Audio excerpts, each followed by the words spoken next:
Pues vamos a, vamos a hablar un poco de OCT, ¿sí? Aplicado a glaucoma. ¿Está bien? Ya vamos a empezar, ¿sí? Sí. Bueno, pues el OCT pues ha sido un equipo que ha dado un cambio brutal, ¿no? En el manejo del glaucoma, no solamente porque nos ha ayudado a hacer un diagnóstico más temprano, sino también una mejor evaluación estructural. Todo esto, pues, gracias a que ha habido muchas mejoras en la resolución de estos equipos, no solamente en la resolución y la velocidad de la imagen, sino también que estos equipos nos han ayudado a hacer una segmentación muy fina de todas las capas retinianas. Para poder adentrarnos a la exploración de OCT aplicado a glaucoma, pues hay que identificarnos con todos los programas que nos pueden ofrecer estos equipos, ¿no? La mayoría nos va a ofrecer un programa de medición, digamos, en bruto de la papila, donde tenemos pues el tamaño del disco, la relación copa vertical y horizontal, algunas mediciones como el área y volumen tanto del anillo como de la excavación, y si hay datos de asimetría entre un ojo y el otro. Y vamos a tener unos programas ya específicos como el programa de fibras nerviosas peripapilar, programas que evalúan el anillo y en la mácula el complejo de células ganglionares. Aquí vemos todos estos programas. El primer cuadrito es el cuadro que les digo que nos da una evaluación en bruto de las mediciones, ¿no? Aquí en este cuadro, pues la verdad hay que fijarnos solamente si hay alguna asimetría en el grosor promedio de fibras nerviosas y en el tamaño del disco, que a veces podemos tener macro o microdiscos.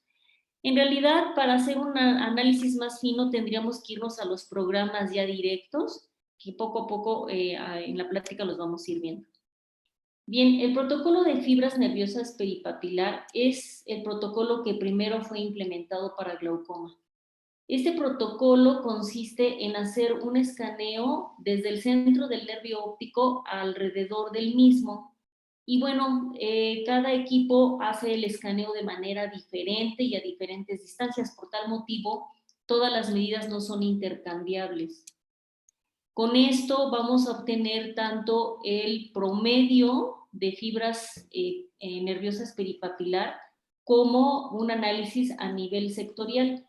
Y bueno, para poder entender el protocolo hay que saber la anatomía, sobre todo de las fibras arcuatas que se dirigen al nervio óptico y cuáles son las fibras que más tienen un daño a nivel inicial para que podamos sobre todo correlacionarlo con el campo visual, ¿no? ¿Cómo se reporta un estudio de OCT de fibras nerviosas? Bueno, nos va a dar una gráfica a nivel sectorial, ¿no? Donde por cuadrantes nos dice en verde si está dentro de límites normales, amarillo es límite y rojo fuera de límites normales. Y la clásica gráfica que se llama TCNIT, ¿sí? Esta gráfica es una gráfica de la altura de los volúmenes. En teoría, el sector temporal superior e inferior son los sectores que deben de estar siempre más arriba en esta gráfica.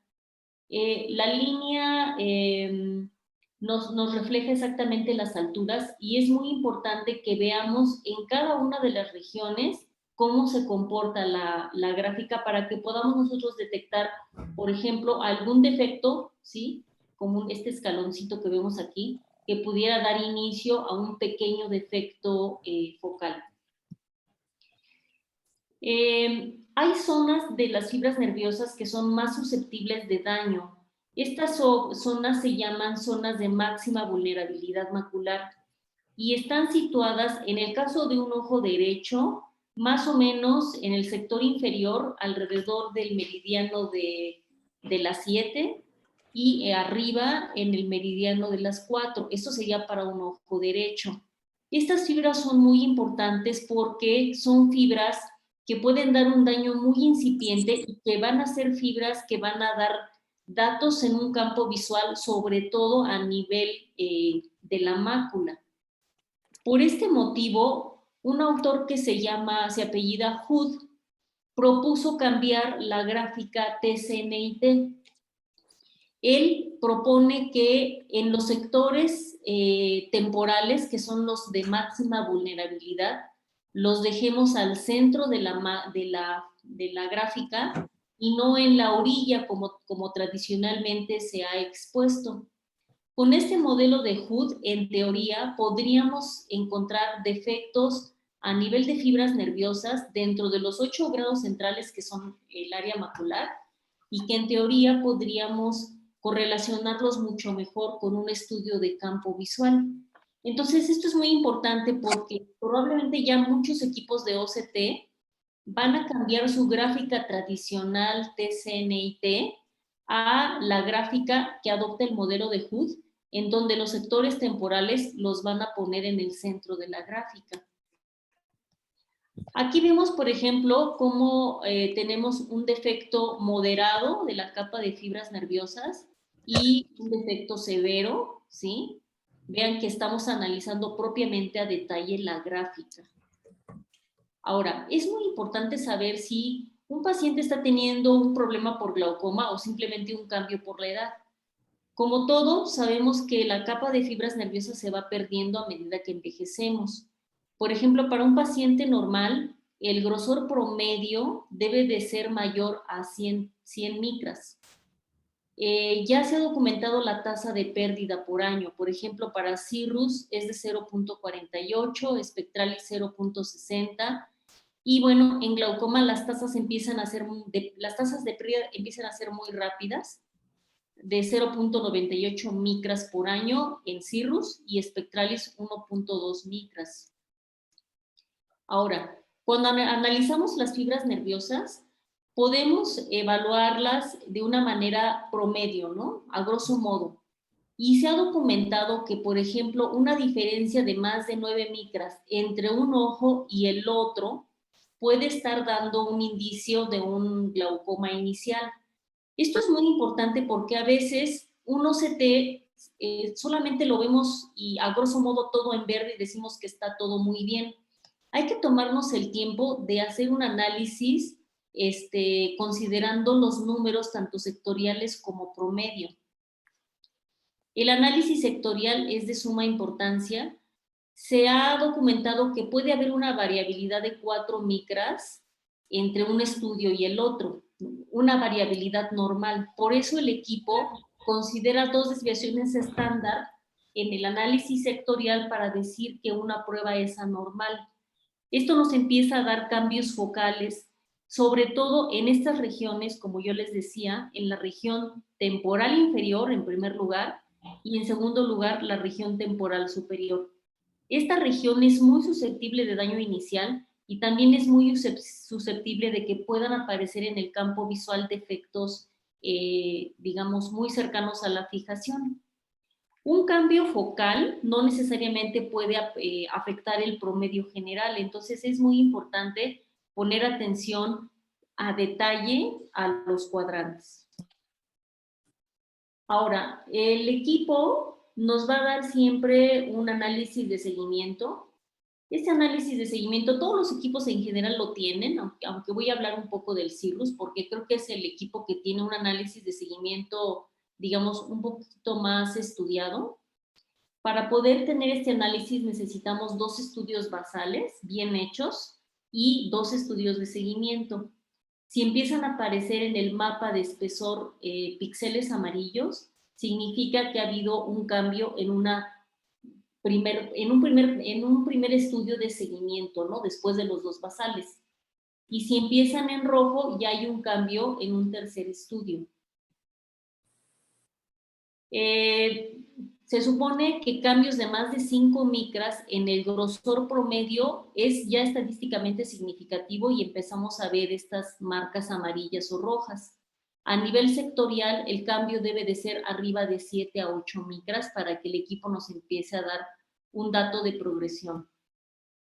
La progresión también se expresa en estas gráficas, en donde el equipo nos dice que cómo ha cambiado tu paciente con respecto a espesor promedio, espesor superior y espesor inferior, y también lo va marcando en la gráfica TSNT, en donde se puede colorear en amarillo o en rojo si el equipo detecta un cambio.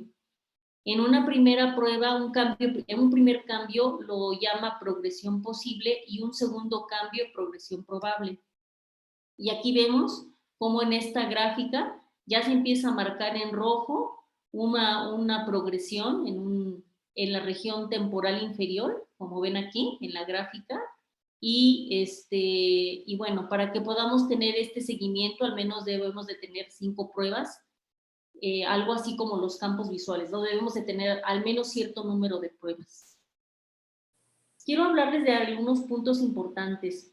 Punto crítico se denomina cuando un paciente que está en fase preperimétrica, es decir, que tiene algún defecto en su OCT, pero un campo normal, eso se llama glaucoma preperimétrico. Cuando debuta el campo visual, es decir, cuando empiezan a aparecer puntos en el campo visual, eso se le llama punto crítico. ¿Y por qué crítico? Porque cuando aparece un defecto en el campo visual ya se han perdido más del 30% de fibras nerviosas. Por eso lo llaman así. Este punto empieza a aparecer más o menos cuando el OCT empieza a bajar promedio a 80 micras o cuando el campo visual más o menos empezamos a tener una desviación media alrededor de 2.5 decibeles o un BFI acercándose a 90.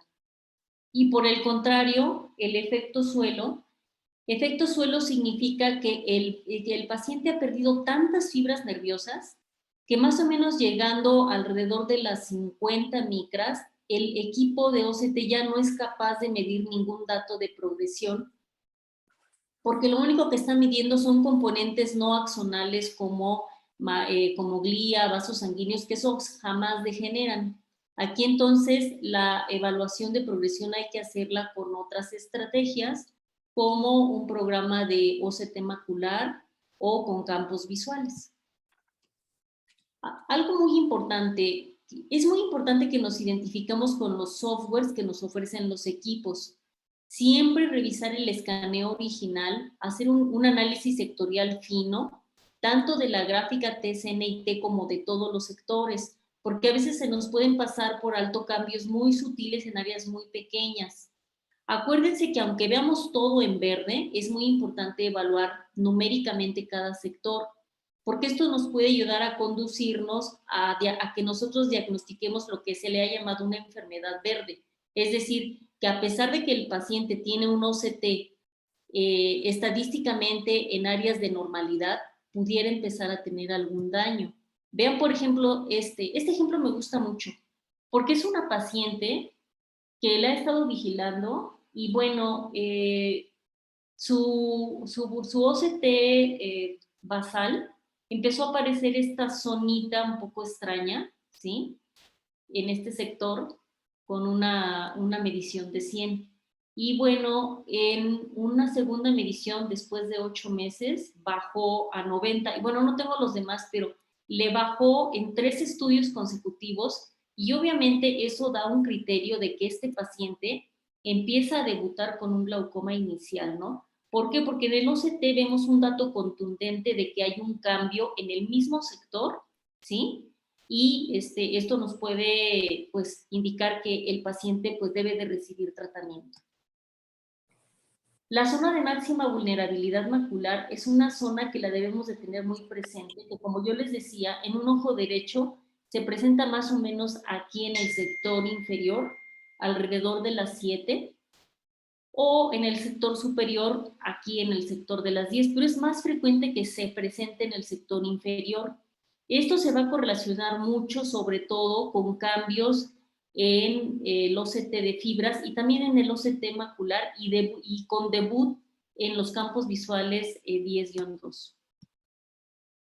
El efecto suelo, como decíamos, empieza a aparecer a las 50 micras.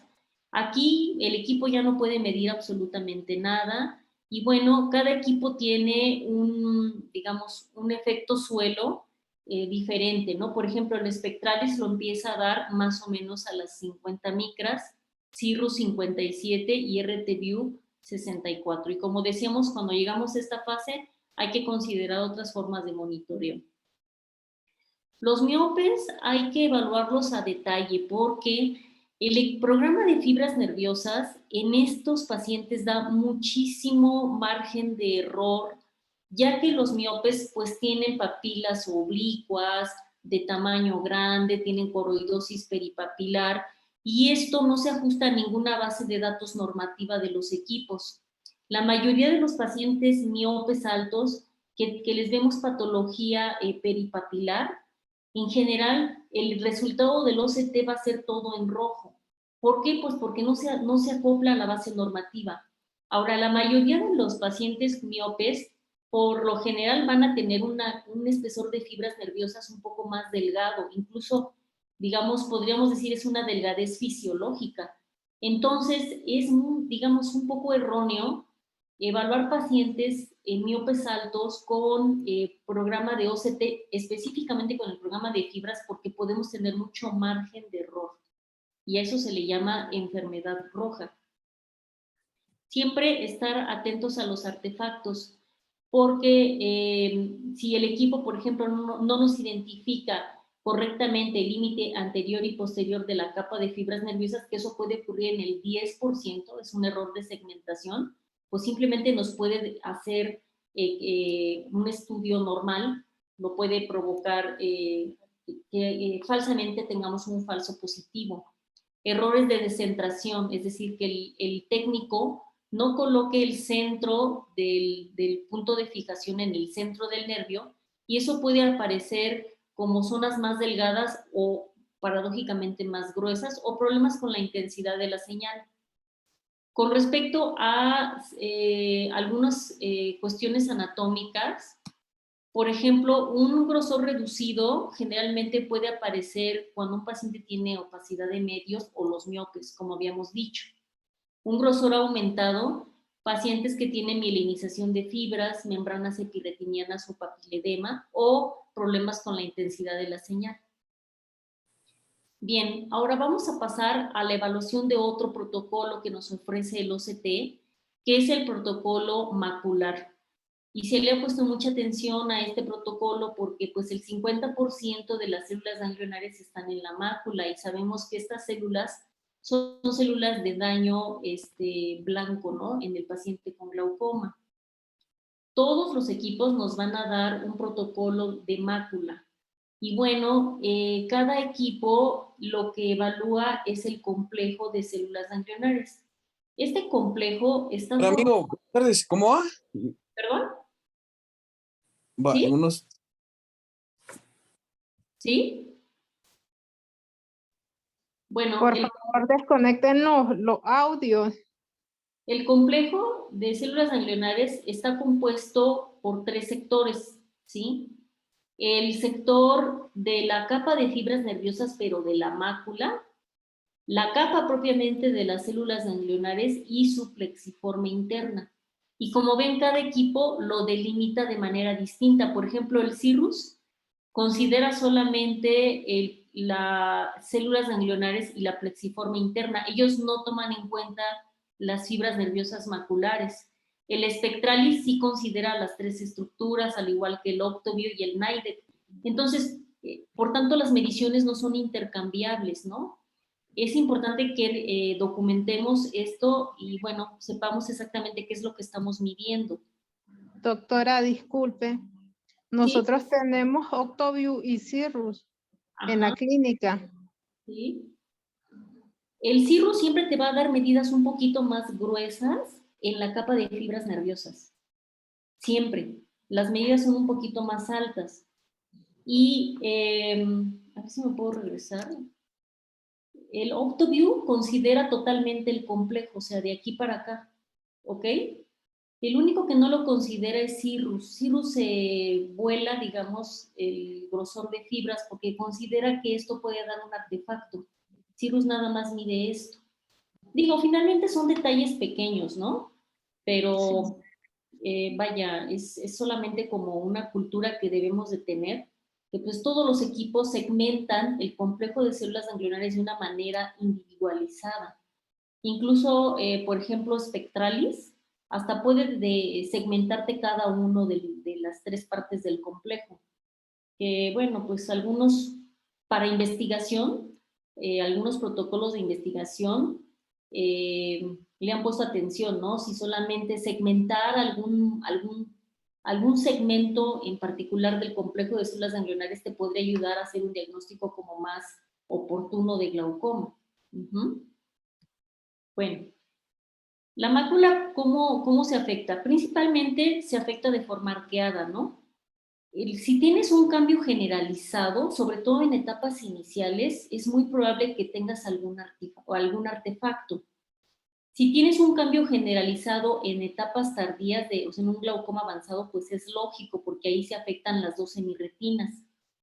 Se supone que pérdidas de 4 micras, el equipo te empieza a decir, oye, hay un cambio probable en este paciente. Y vean, por ejemplo, aquí, cómo el sector inferior nos está diciendo el equipo, mira, hay una diferencia de menos 5 micras, en el siguiente estudio menos 6 micras, menos 8 micras. Eso nos empieza a demostrar que hay un cambio en el área macular. Siempre el sector inferior es el que generalmente se afecta primeramente en glaucoma, más que el sector superior, porque acuérdense que aquí están la proyección de las células ganglionares a la región inferotemporal del disco, es decir, la zona de máxima vulnerabilidad macular. La mácula, bueno, el complejo de células ganglionares también se adelgaza con la edad, pero aparentemente este tiene menos impacto en comparación al protocolo de fibras nerviosas. Long encontró que en pacientes normales la tasa de cambio es de 0.38 micras por año. Por esto, este protocolo se le está poniendo mucha atención, sobre todo para evaluar pacientes con glaucoma inicial, porque en teoría tiene una mejor correlación con las pruebas 10-2, y ya lo habíamos comentado en la clase pasada, en la clase de campos, en glaucoma avanzado, porque el programa macular no es que no tenga un efecto piso, sí lo tiene, pero en etapas demasiado, digamos, es muy lento, vaya. Entonces, prácticamente para que veamos un efecto piso es no imposible, pero es muy poco probable. Y para miopes altos, porque en los miopes la mácula tiene menos variabilidad anatómica que el área peripapilar, entonces también se está considerando este protocolo para los miopes. Generalmente un grosor normal en un paciente promedio debe de ser arriba de 80 micras. Como yo les decía, esto va normativo para la edad, ¿no? Pero en general el grosor normal debe de ser arriba de 80 micras, y siempre el sector superior es más grueso que el sector inferior. Diferencias de más de 5 micras significa alta sospecha de glaucoma o de progresión. Bien, el equipo Spectralis nos da un análisis muy particular de la mácula. Este análisis se llama análisis de polo posterior o de asimetría macular. Lo que hicieron ellos fueron integrar una rejilla de 8x8 que tiene 64 celdas y lo ajustaron a una base normativa del grosor macular en pacientes sanos. El análisis se puede hacer considerando todo el espesor de la mácula o nada más segmentándolo, como lo habíamos comentado al inicio. Se supone que si aparecen cuadros blancos, es que no hay diferencia entre la hemirretina superior y la hemirretina inferior, algo así como la prueba de mi campo de glaucoma. Es un protocolo que se parece mucho porque compara la parte superior con la inferior. Cuadros en grises significa que hay asimetrías entre 5 y 25 micras, y negro más de 25 micras. Aquí vemos cómo se puede evaluar toda la mácula, o bien segmentándola, ¿no? Por ejemplo, el grosor de fibras nerviosas macular, las células ganglionares o la limitante interna. Eso se le puede pedir al técnico. Y bueno, da un protocolo de seguimiento donde se supone que si la rayita se acerca al negro significa que no hay cambio, verde hay un incremento en el espesor y rojo hay un adelgazamiento. El protocolo macular también no está libre de artefactos. Cualquier problema en la mácula, sobre todo en la interfaz vitreoretiniana, como una membrana epirretiniana, edema macular, un desprendimiento de vitrio, puede provocarnos cambios en los valores del protocolo macular. Cualquier paciente que tenga un problema en la mácula, este protocolo pues ya nos empieza a dar un margen de error y pues hay que tener mucho cuidado. También la mayoría de los equipos nos dan un software de progresión macular, en donde para poder tener este software de progresión, el equipo nos pide 2 estudios basales de seguimiento, y 2 estudios basales y 2 de seguimiento. Y al igual que en el protocolo de fibras, las zonas amarillas, un cambio de píxel amarillo significa que ha habido un cambio en un primer estudio de seguimiento, y rojo, un cambio en un segundo estudio. Y también a nivel de gráficas nos va a dar el cambio y nos va a dar la tasa de progresión por año. Ahora, vamos a pasar a otro protocolo que nos va a evaluar el anillo neuroretiniano. Este protocolo, bueno, antes se dejó mucho el asunto de evaluar el anillo neuroretiniano porque teníamos problemas para delimitar los bordes del nervio. Gracias a que ha mejorado mucho la tecnología, hemos tenido mejoras en los reconocimientos de punto de referencia anatómicos. Y básicamente una de las mejoras importantes es el reconocimiento de una zona que se llama apertura de la membrana de Bruch, como lo vemos aquí. Esta zona anatómica es muy importante porque antes, para delimitar el nervio óptico, los equipos consideraban la terminación del epitelio pigmentado de la retina, pero esta zona anatómica es altamente, digamos, variable, sobre todo en pacientes que tienen miopía o que tienen coroidosis peripapilar o que tienen discos oblicuos. Y bueno, debido a esto se hizo el cambio, no veo, pero bueno, a una estructura que se llama apertura de la membrana de Bruch. Se supone que con este cambio, tomando en cuenta este plano de referencia, podemos medir el volumen del anillo más idóneo, porque podemos delimitar más adecuadamente los bordes del nervio, esto independientemente si el paciente tiene coroidosis o si el paciente tiene papilas oblicuas.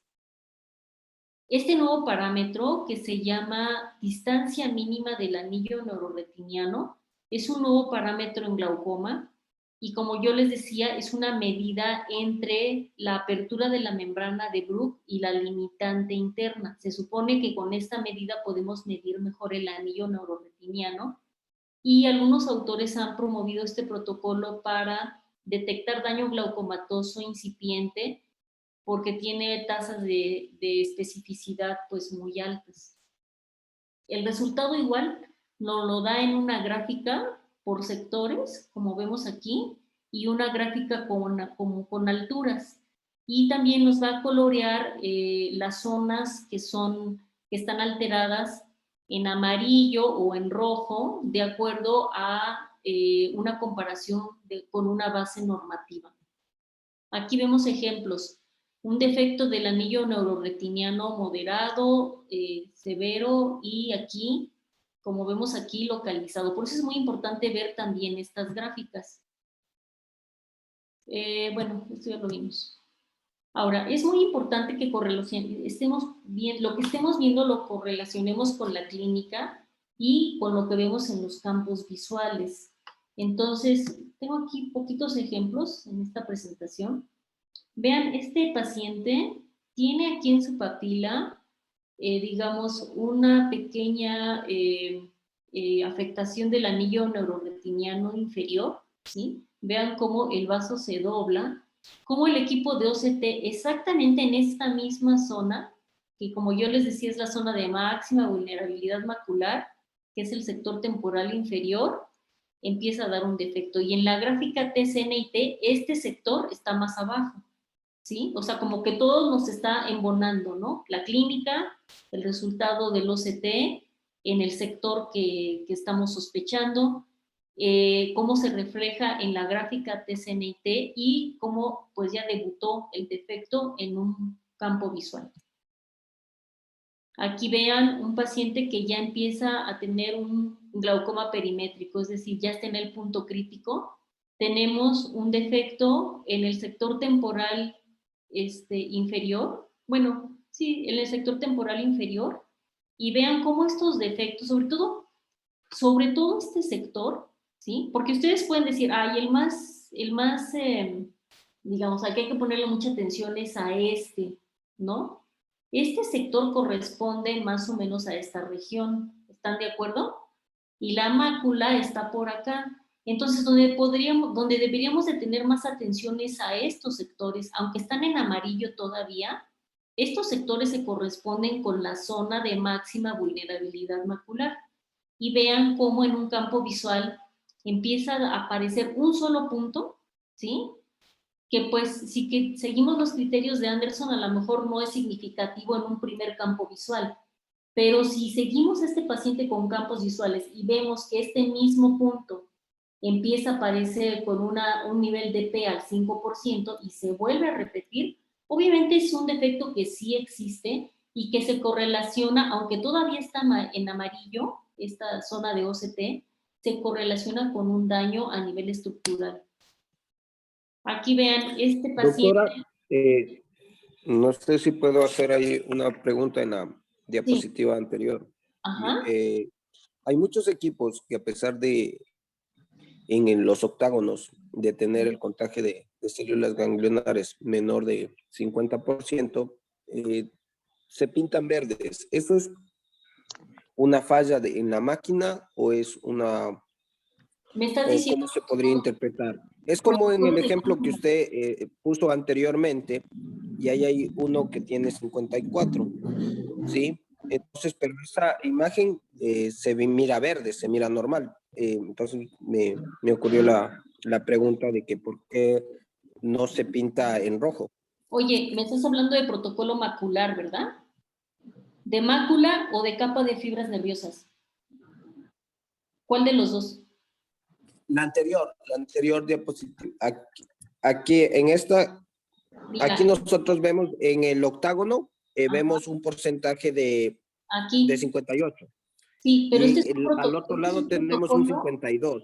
Ajá. Entonces, no sé por qué se pintan verdes si ya sabemos que, y el 87 le pone en rojo. Porque a veces, es lo que yo te decía, este protocolo de fibras, acuérdate que el tamaño del disco, la coroidosis y todos esos factores influyen, ¿sí? Entonces, muchas veces, si el paciente por un tamaño de disco grande no se ajusta a la base normativa, entonces puede ser que, pues, aún teniendo estos valores de 52, porque sí llama la atención este 52, no te esté diciendo la base normativa que te lo ponga en rojo. ¿Estás de acuerdo? Por eso es muy importante que, digo, los colores son muy importantes, pero yo remarco también que veamos también la base numérica. Ajá.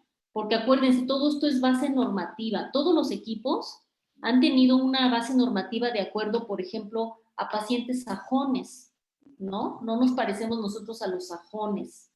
Me parece que, ¿qué equipo? Bueno, Cirrus ya estaba empezando a hacer, ya tienen bases para hispanos. Entonces, eso es muy importante que lo documentemos, ¿no?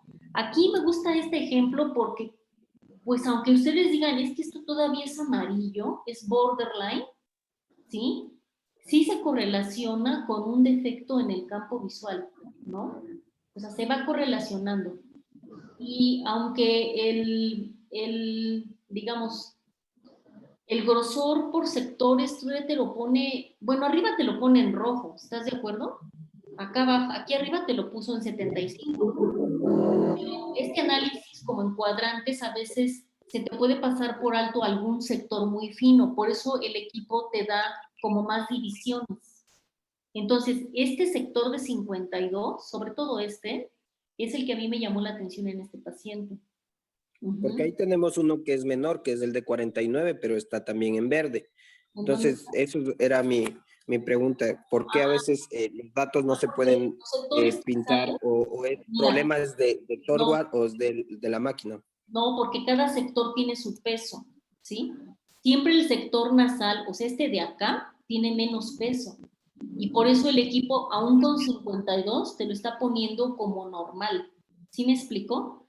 Los sectores más gordos de las fibras nerviosas están en el sector temporal inferior y superior. Y de ahí siguen los sectores, digamos, que están en el eje horizontal. Sobre todo, este sector nasal es el que menos se afecta en glaucoma.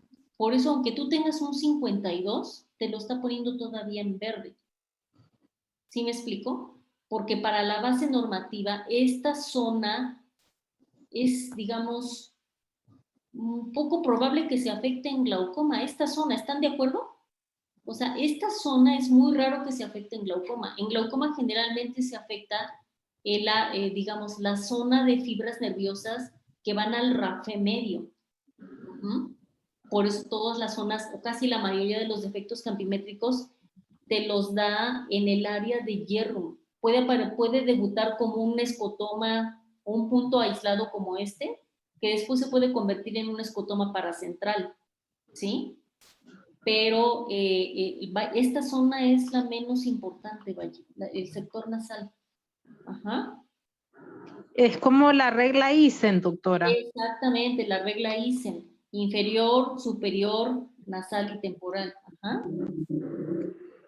Bueno, entonces, bueno, este es un ejemplo donde tenemos un defecto en el sector inferior, ¿sí? Sobre todo en las regiones temporales inferiores, ¿sí?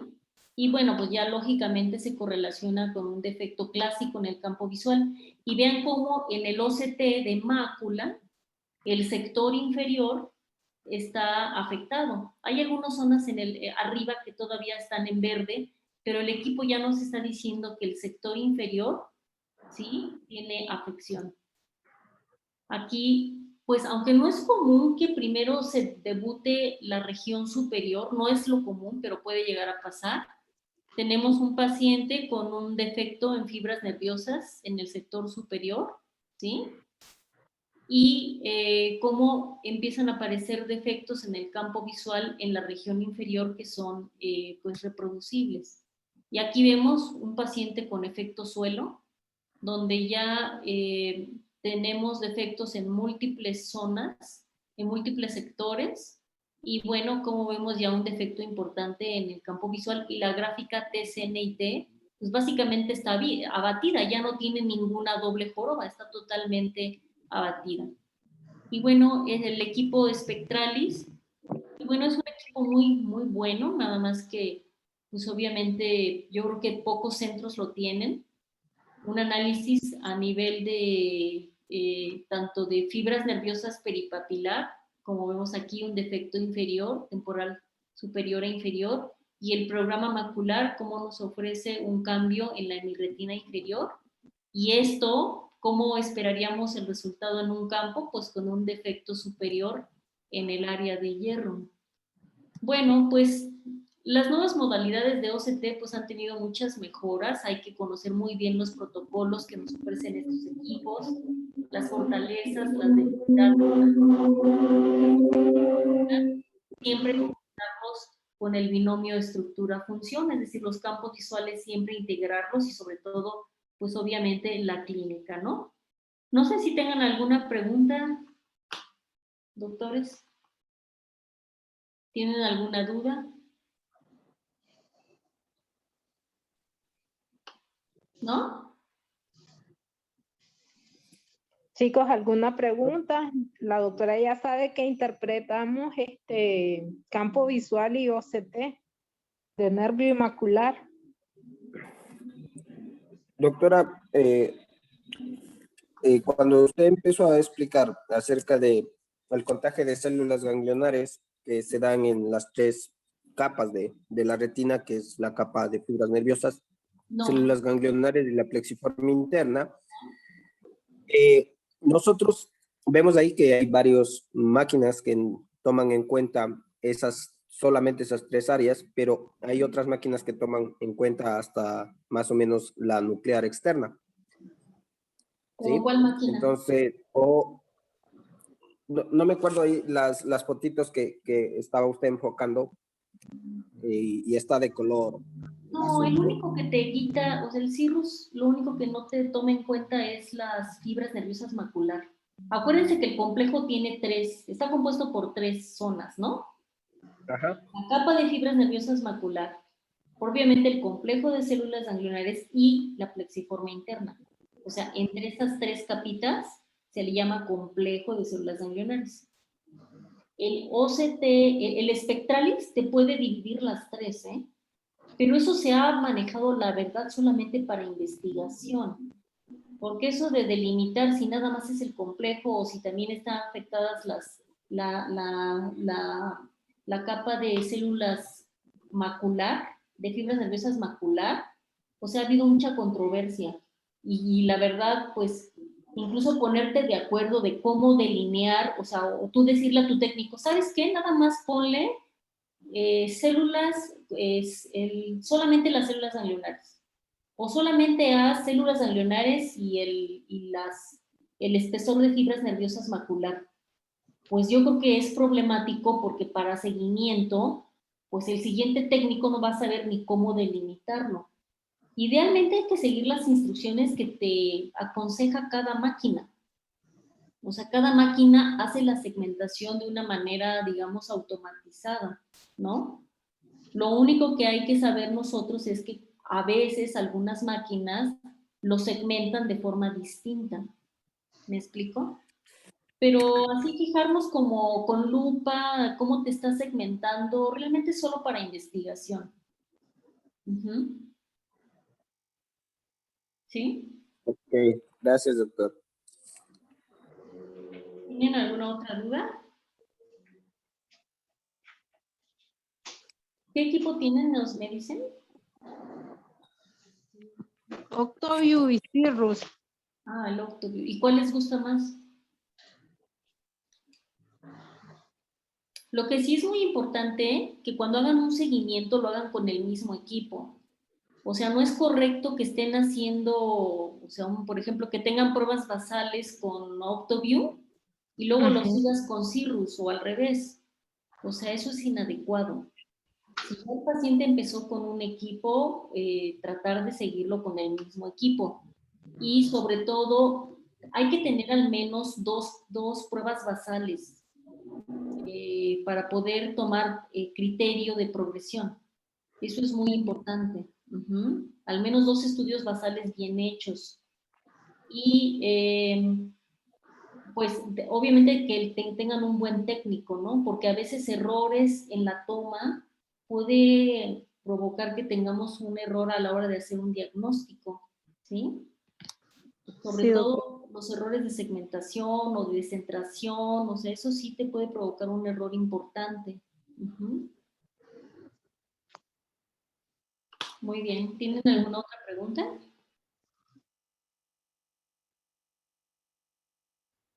Me surge otra pregunta, doctora. Disculpe que solo yo pregunto. No, está bien, Arturo. ¿Usted cuándo considera propiamente, cuando yo tengo y hago de diferentes exámenes, un OCT de basal, pero no tengo muchas alteraciones, ¿sí? Y cuando vemos el porcentaje de fibras de células el grosor de fibras de células de fibras nerviosas, y hay esa diferencia entre el un ojito y el otro ojo mayor a 9, como usted nos acabó de explicar. Tengo en otras literaturas que es mayor a 10, pero si a pesar de eso está en verde, ¿sí? Pero en el octágono del OCT me sale que hay solo un cuadrante que está con fibras, contagio de fibras nerviosas en 50 o menor a esto. ¿Usted ya le considera en ese caso a un paciente con glaucoma y empieza el tratamiento? No. ¿O No, hace un segundo estudio? Sí, hay que hacer más estudios, porque es un error que con un solo estudio, y menos así como lo planteas, que tiene todo en verde y que solamente un cuadrante a lo mejor está deprimido en borderline, que con ese solo criterio le des tratamiento a un paciente. Hay que integrar más cosas. O sea, obviamente, me imagino que debe tener un campo visual normal, ¿no? Porque si ya te debuta un defecto en el campo, pues ya, ¿qué más quieres? Pero si tienes un campo normal, pues hay que integrar más cosas de peso para darle tratamiento a ese paciente. Desde mi punto de vista, al menos tener unos 2 o 3 estudios de OCT, idealmente. Porque tenemos todo el tiempo de seguir a esos pacientes, o sea, no hay prisa tampoco de estarles dando tratamiento, ¿estás de acuerdo? Un grosor Ok, corneal. a pesar de que mi paciente tenga digamos, un diámetro del nervio óptico vertical mayor de 0.7. Claro, aún a pesar de eso. Porque si tú Muy te bien, doctor. acuerdas, ahorita en la plática, ¿se acuerdan que les di que el primer cuadro les da como los valores a grosso modo, los valores estereométricos de la papila? ¿Sí? Pero recuerden que todas esas relaciones de la relación copa-disco vertical y horizontal, que a lo que más le podrías poner es la relación copa-disco vertical. Ese es el punto. En ese cuadrito, lo que más debes de ver es tu tamaño de papilo, asimetría en el espesor promedio de fibras y la relación copa-disco vertical. Son los 3 puntos más importantes que ver. Pero lo que tienes que ver a detalle son los protocolos que te ofrece el equipo, porque esos ya van encaminados a detectar, digamos, daño que ya está, digamos, bien evidenciado que se presenta en glaucoma. Porque una relación copa-disco vertical de 6, pues tampoco es patognomónica de glaucoma. ¿Estás de acuerdo? O sea, tú podrías tener una relación copa-disco así y no necesariamente ser glaucoma, sobre todo si el paciente, por ejemplo, tiene macrodisco, ¿no?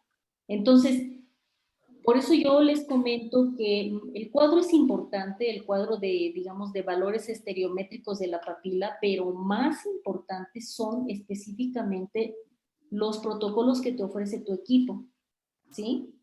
Entonces, siempre hay que tomarse su tiempo. Yo sé que muchas veces un primer estudio llama mucho la atención y es muy tentador decir, no, a ti te voy a dar tratamiento porque ya te vi que tienes una relación copa-disco de 0.7 y además te di una zona borderline en un sector, ¿no? Pero, pues darle la oportunidad al paciente de tomarse un estudio al menos en unos meses, ¿no? Integrar más factores de riesgo para tomar la decisión. ¿Qué espesor corneal tiene? Si tiene familiares con glaucoma, bueno, si es miope, o sea, factores de riesgo, ¿no? Integrarlos a la historia clínica para poder tomar una buena decisión. Yo creo que el arte de dar tratamiento inicial en un sospechoso de glaucoma sí nos debe de tomar nuestro tiempo y sobre todo debemos de, o sea, entre más tengamos pruebas que evidencien que efectivamente ese paciente está haciendo un cambio de sospechoso de glaucoma a glaucoma, pues es mucho mejor. Yo no sé en ustedes en Guatemala, pero aquí en México, pues hay algunos pacientes que sí han levantado demandas porque han tenido tratamiento por años y ya viendo, por ejemplo, un estudio de OCT a lupa, o sea, digamos, con fineza, etcétera, pues sí sabes que, pues no, creo que no tenías nada. ¿Sí me explico? Y entonces el paciente te puede decir, oiga, me estuvo tratando 5 años y estoy con alteración de la superficie ocular y bueno, ojo seco, etcétera, ¿no? Y el caso contrario también, o sea, dejar pasar por alto evidencias que te están diciendo, ¿sabes qué? Este paciente sospechoso de glaucoma está dando el paso a tener las primeras evidencias de un glaucoma temprano.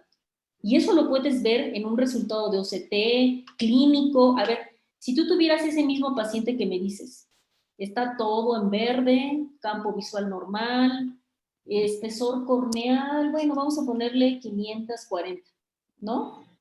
Madre con glaucoma, ahí tiene un factor de riesgo, ¿no? Con la mamá.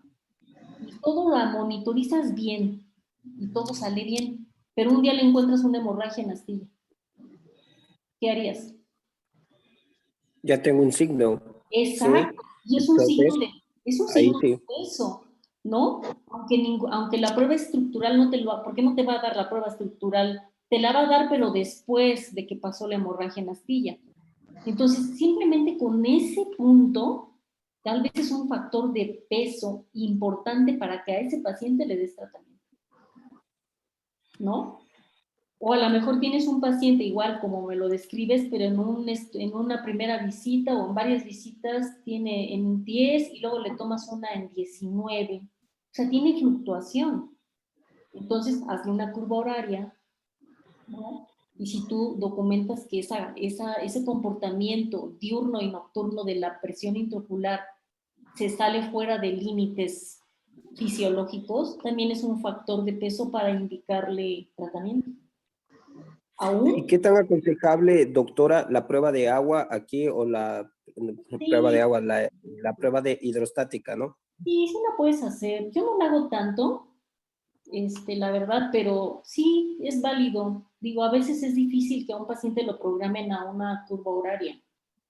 Bueno, privado, olvídalo, ¿no? O sea, está pagando, el paciente luego no tiene dinero para eso. Y a nivel institucional, pues, es difícil programar curvas horarias. Entonces, yo sí lo he hecho, y algunos pacientes, así como lo que tú me dices, ¿no? Tienen un disco extraño, tiene glaucoma, a lo mejor tiene un espesor corneal medio delgadito, y a veces le he encontrado 10, luego le encuentro 16, luego le encuentro 18. O sea, sí me gusta hacerles prueba de sobrecarga hídrica. No lo hago, la verdad, con mucha frecuencia, pero pues si tienes esa herramienta y tienes duda, pues está bien. Y si no le puedes hacer curva horaria, pues puedes hacerlo. Gracias, doctora. Sí. ¿No tiene ninguna otra duda? Creo que no se conectó el doctor Vallarta, ¿verdad? ¿Genial? No se conectó y le mandé mensaje y le mandé el link igual y le dije que ya lo vamos a tener en la próxima, doctora, de progresión. Sí, muy bien, es muy buen retinólogo. Está bien. Sí, pues yo creo que háganle a todos sus pacientes, si su centro les permite, el mayor número de pruebas, tanto de campos como de OCT, y tómense el tiempo de analizar casos clínicos, digamos, de una manera muy minuciosa, para que puedan tomar una decisión pues acertada, ¿no? Sí, como usted dice, a veces uno tiene que ser cauteloso a la hora de iniciar tratamiento antiglaucomatoso porque podemos pecar de más de darle tratamiento a los pacientes que no ameritan, ¿verdad? Y sí, el problema es que algunos pacientes se pierden en el tiempo y ya después ya no se logran hacer el seguimiento con los controles de estudio, pero... Claro. Ahora, también, si tienes un paciente, yo he tenido pacientes que, como tú dices, se pierden. Y tú los conoces o los vas conociendo. Si sabes que ese paciente viene a consulta y en 3 años otra vez vuelve a venir, a lo mejor valdría la pena iniciarle tratamiento, ¿no? Sí, es como sopesar de qué hacer.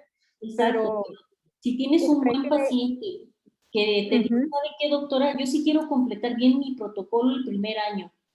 Me quiero venir a tomar la presión, hacerme 2 campos o 3 si se puede, mis 2 OCTs en año y medio, podemos tomar a lo mejor una decisión, ¿no?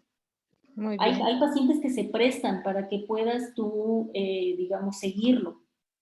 Tampoco le puedes hacer un OCT a un paciente, lo ves en enero y luego le quieres hacer otro en marzo. Pues no vas a ver ningún cambio, no tiene sentido. Pero al menos una diferencia de 6, 8 meses es muy buena, porque ahí tal vez sí pudieras encontrar algún detalle de progresión o de cambio, ¿no? Sí. Pero yo creo que si un paciente es buen paciente, está dispuesto a acudir a sus pruebas, a que le tomes la presión, sus campos visuales, etcétera, y está dispuesto a que lo investigues, pues que te tomes tu tiempo para decirle al paciente con evidencia de que efectivamente tiene glaucoma, ¿no? Y Sí, aún así, si un paciente ha salido muy bien en un periodo de 1 año, Le tienes que decir, oiga, esto no es alta, o sea, usted se mantiene con el diagnóstico de sospechoso de glaucoma y tiene que venirse a hacer sus estudios, no sé, cada determinado tiempo para que se siga revisando, ¿no? Sí, Afortunadamente el glaucoma, digo, raras excepciones, te va a progresar en 6 meses, 8 meses brutalmente, ¿no? O sea, eso realmente no sucede, es poco probable. Entonces podemos tener el tiempo de evaluar al paciente, hacerle un protocolo completo, porque, pues, por ejemplo, los programas de progresión en campos, ¿se acuerdan? Nos piden 5 o 6 campos visuales en un periodo al menos de 2 años. Entonces nos dan un periodo para que podamos tomar una decisión, ¿no? Igual en los equipos de OCT. Entonces hay que tomarse su tiempo en pacientes que puedan ser buenos candidatos a hacer un protocolo, digamos, de seguimiento adecuado. Pacientes que son malos, malos pacientes o pacientes que tienen muchos factores de riesgo, pues a lo mejor sí se puede tomar la decisión de dar un tratamiento, ¿no? muy bien. Aún teniendo una prueba de OCT más o menos bien en un campo normal, pero si un paciente tiene mamá con glaucoma y se quedó ciega, tiene un espesor corneal delgado, es miope, aparte tiene presión, hipotensión arterial o migraña, o sea, todos esos factores de riesgo, pues entonces podríamos tomar la decisión de iniciar tratamiento. Muy bien, doctora.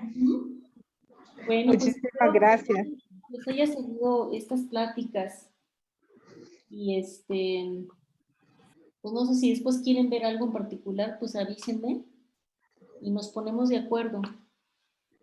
¿Qué opinan ustedes, doctores? ¿Algún tema en específico que quieran? Yo creo que sería muy bueno que usted, doctora, nos podría traer casos clínicos para nosotros analizarlos con usted y de paso también ir aprendiendo más. Yo estoy muy agradecido por estas clases porque ahí es cuando uno realmente saca todas las dudas que tal vez las va teniendo día a día, ¿sí? Con los exámenes, con los estudios y a la vez con el paciente. Algo que usted decía, que en México hacen denuncias y eso, está muy, muy bueno eso, ¿sí? Acá en Guatemala casi no se mira por parte del paciente que haga eso. Acá los pacientes, hay muchos pacientes que dejaron tratamiento, les hacen iridectomías eh, periféricas todo el tiempo pensando que es un glaucoma y les dejan tratamiento y cuando se les hace un OCT realmente se ve que el paciente nunca tuvo glaucoma, ¿sí? Y es, digamos, es la temática de algunos doctores acá aquí en Guatemala, pues que toman esas actitudes, ¿no? Y también sí difiero mucho en lo que acabo de decir, que tal vez en un paciente sí pueda que tenga factores de riesgo, pero dejar el tratamiento sin haber hecho un estudio, no creo que sería lo acorde, ¿no? Como usted mismo nos acabó de decir, lo más importante es, si quiere hacer un estudio, a pesar de que venga a los 3 años, es volver a hacer el estudio y dejar tratamiento.